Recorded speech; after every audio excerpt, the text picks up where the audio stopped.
সুবহানাল্লাহ। কিতাবে আসছে প্রতি সোমবার দিন রাত্রে, সোমবার দিন এই পৃথিবীতে যে সমস্ত মানুষ বিদায় নিয়ে চলে গেছে, আমরা যারা আছি, এমন কি কেউ আছি যে আমাদের দাদা, আমাদের বাবা, আমাদের পূর্বপুরুষ এই দুনিয়াতে ছিল, এখন তারা চলে গেছে, চলে যায় নাই, এমন কি কোনো লোক আমরা আছি? আমরা যারা আছি সবারই কেউ না কেউ দুনিয়া থেকে বিদায় নিয়ে পরপারে চলে গেছে, ঠিক কি না?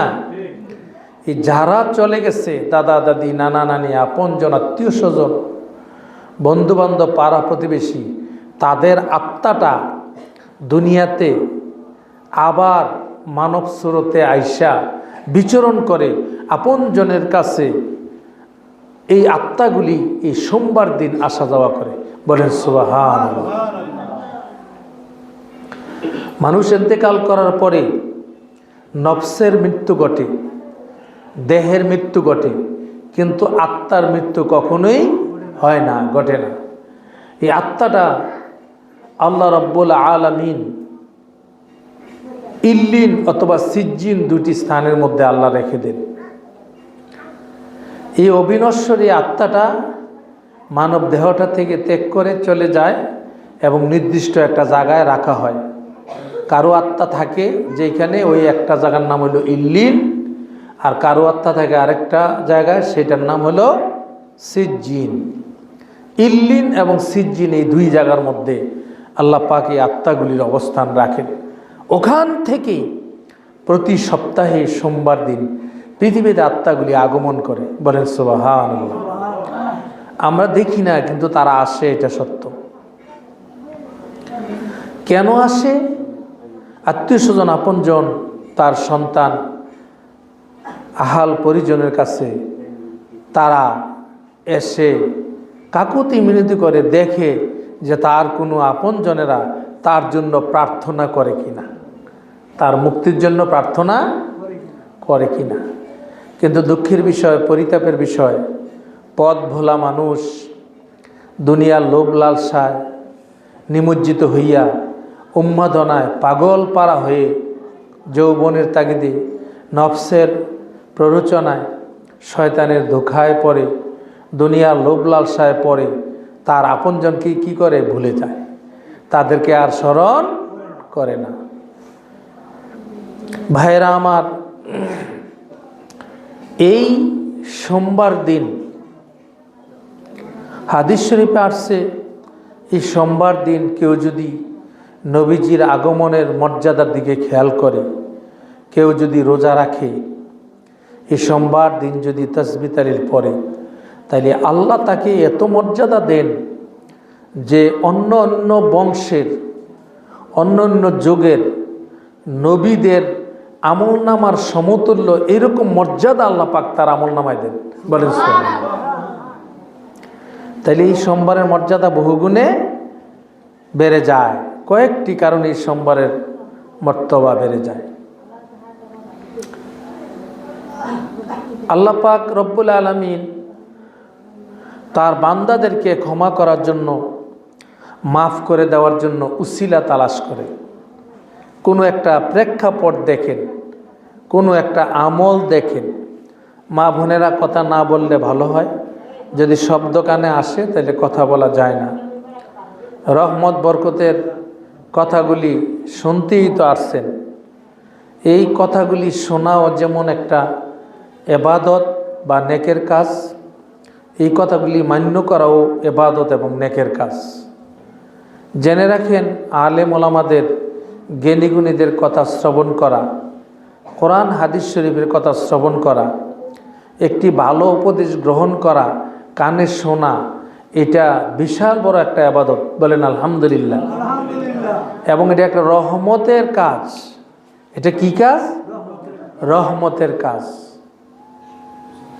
এই জন্য চুপটি মাইরা বসে থাকতে হয়, চুপ করে শুনতে হয়। যিনি কথা বলেন, যিনি ওয়াজ নসিহত করেন, যিনি উপদেশ দেন, যিনি এরকম মজলিসে নির্ধারিত হইয়া কথা বলেন, তেনার উপরে অবশ্যই আল্লাহ পাকের রহমত হয়। বলেন আলহামদুলিল্লাহ। তিনি যদি ভুল ত্রুটি করে লোক হয়, তিনি যদি অপরাধী লোক হয়, তিনি যদি গুনাহগার হয়, আল্লাহ পাক ওই মুহূর্তে তার গুনাহগুলি মাফ করে তাকে একজন নেককার বান্দা হিসেবে কবুল করে নেন।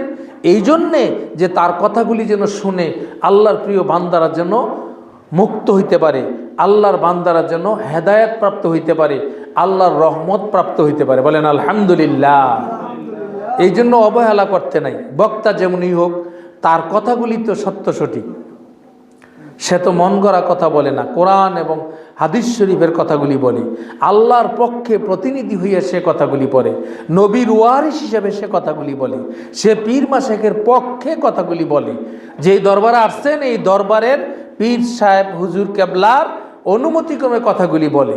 অতএব এটি একটা রহমত বরকতের কথা। বলেন আলহামদুলিল্লাহ। এই জন্য বক্ত আশিক মুরিদ যারা আছেন তারা মনে করতে হইব যে উনি যে কথা বলতেছে উনি পীর সাহেব হুজুরের নির্দেশক্রমে পীর সাহেব হুজুরের কথাগুলি উনি বলতেছে, ঠিক কিনা? এটা প্রত্যেক বক্ত মনে রাখতে হবে।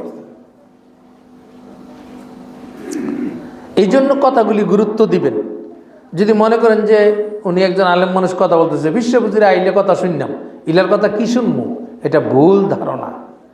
এই ধারণাটা কি ভুল ধারণা। এই বনে ভাগ নাই বাবিস নারে মনে, বড় বড় বাঘ থাকে ছোট ছোট বনে। কাউকেই অবহেলা করতে নাই যদি সে কথা বলে, স্টেজে থাকে। আল্লাহ পাক বলেন আমি তাকে তখন মুর্শিদ হিসাবে অর্থাৎ হেদায়েতকারী হিসাবে গ্রহণ করি, আর যারা শ্রোতা তাদেরকে হেদায়েত প্রাপ্ত হিসাবে গ্রহণ করি। বলেন সুবহানাল্লাহ। আল্লাহ পাক এইভাবেই আলেম ওলামা দিয়া যোগের পর যোগ এইভাবেই দুনিয়াটাকে চাষাবাদ করবেন, ঠিক কিনা? এই কথাগুলি বুঝে আসে কিনা? আল্লাহর এই মেহমান প্রতিনিধি আলেম ওলামাদেরকে দিয়েই সমাজের লোকদেরকে আল্লাহ পাক হেদায়েত দান করবেন, সমাজের লোকদেরকে আল্লাহ কল্যাণ দান করবেন। এইটাই সত্য কথা, এইটাই হাকিকত, এইটাই হইল নিয়ম। সে যাই হোক তার মাধ্যমে আল্লাহ পাক হেদায়েত দান করবেন। বলেন আলহামদুলিল্লাহ। আচ্ছা, বুঝে না আসলে একটি উদাহরণ দিই। একজন বিদ্যুৎ মেকার মনে করেন কালো, তোমরা কথা বলো কেন? একজন বিদ্যুৎ মেকার আসছে, মনে করেন সে কালো, কুৎসিত, দেখতে ভালো না, হ্যাংলা পাতলা, বেড়া বেশি লায়ক না, কিন্তু সে যদি আপনার ঘরের লাইটটার সুইচটা যদি ঠিক করে দেয়, আপনার ঘরের লাইনটা যদি ঠিক করে দেয়, আচ্ছা কোন তো এই কুৎসিত কালো হ্যাংলা পাতলা অবহেলিত এই লোকটার দ্বারাতে এই কারেন্টের লাইনটা যদি ঠিক হয়, আলো প্রজ্বলিত হবে না নাকি? আলো কি প্রজ্বলিত হবে নাকি হবে না? কেন হবে? কারণ সে কালো হইলে কি হইব, সে মিকার শিখনা হইলে কি হইব, সে যে কাজটা করে দিছে কাজটা কি ভালো, কাজটা কি ভালো। এই জন্য সব কিছু আলোকিত হয়ে যাবে। ঠিক এমনিভাবে একজন আলেম যখন কথা বলে, তিনি হতে পারে আমলদার কম, হইতে পারে তিনি জ্ঞানী কম, হইতে পারে তার কণ্ঠস্বর বেশি ভালো না, হইতে পারে সে একজন সাধারণ, কিন্তু যখন একজন বুজুর্গ ব্যক্তির হুকুমে বসবে, বিশেষ কোনো দরবারে যখন বৈশা যখন সে প্রতিনিধিত্ব করবে, কথা বলবে, তখন তার কথার মধ্যে তাসির হবে, তার কথার মধ্যে আল্লাহর রহমত বরকতে ভরপুর থাকবে এবং সকল শ্রোতাদের জন্য হেদায়েতের একটা উসিলা হয়ে যাবে। বলেন সুবহানাল্লাহ। একটা কথা ধরলেই তো জীবন পরিপূর্ণ হয়ে যায়, ঠিক কিনা? এই জন্য আমরা কথা না বলি এবং মনোযোগ সহকারে শুনি। ভাইয়েরা আমার,